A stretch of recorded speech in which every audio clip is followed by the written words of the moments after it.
Hi friends, అందరూ ఎలా ఉన్నారు? అందరూ ఆరోగ్యంగా, ఆనందంగా ఉండాలని ఆ బాబావారిని మనస్ఫూర్తిగా కోరుకుంటున్నాను. ఆ బాబావారి భక్తులందరికీ ఓం సాయిరామ్. ఆ బాబావారి సచ్చరిత్ర లీలలలో ఒకటైన ఒక విచిత్రమైన లీలను గురించి ఈరోజు తెలుసుకుందాం. అదేమిటంటే గింజలు లేని ద్రాక్ష పండ్లు కథ. అదేమిటో తెలుసుకుందాం. బాబా భక్తులలో ఒకరగు కాకా మహాజని దక్కర్ అనువాని వద్ద పని చేయుచుండెడివాడు. బాబా లీలలను గురించి విని అద్భుతములు చూడవలనను ఆశతో ఆ దక్కర్ కాకాతో కలిసి షిరిడీ వచ్చినాడు.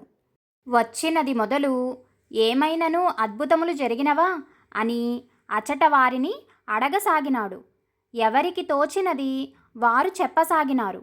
కాకాయు దక్కర్యు బాబా దర్బారునకు వెళ్ళినారు. కాకా మహాజని బాబాకు నమస్కరించి ద్రాక్ష పండ్లు సమర్పించినాడు. బాబా ఆజ్ఞపై అవి దర్బారులో పంచిపెట్టబడినవి. దక్కరునకు కొన్ని పంచబడినవి. కానీ వైద్యుడు కడిగి శుభ్రము చేయని పదార్థములను తినవద్దనుట ఒకటియు, తినినచో గింజలను ఏమి చేయవలనా అను సందేహము ఒకటియు అతనిని పీడింపసాగినవి. అయినను బాబా తినుమని ఆజ్ఞాపించుటచే తిని గింజలను జేబులోనే వేసుకొనినాడు. ఈ సాయి నాకు ఇష్టము లేని పనులను ఏల చేయించుచున్నాడా అని లోలోన చిరాకు పడసాగినాడు. అదే తడవుగా బాబా అతనికి మరికొన్ని పండ్లనిచ్చి అవి కూడా తినమనెను. అతడు వానిని తినకుండగా చేతిలోనే పట్టుకొని కూర్చెండెను. కానీ బాబా ఒత్తిడి చేయుట వలన బలవంతపు బ్రాహ్మణార్థము వలె అయిష్టముగానే ఆ పండ్లను నోటిలో వేచుకొనినాడు. అద్భుతము! ఆ ద్రాక్ష పండ్లలో గింజలు లేవు.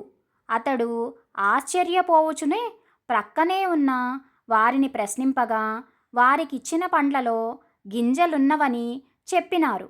బాబా దక్కరు వైపున అది ఒకలాగా చూచినారు. ఆ చూపులు అద్భుతమును చూడవలననుకొంటివి కదా, చూచితివా అనునట్లుగా ఉన్నవి. సర్వాంతర్యామియగు ఆ బాబావారికి మనం నోరు తెరిచి అడగనవసరం లేదు, చెప్పనవసరం లేదు. ఆ బాబావారికి అన్నీ తెలుసు.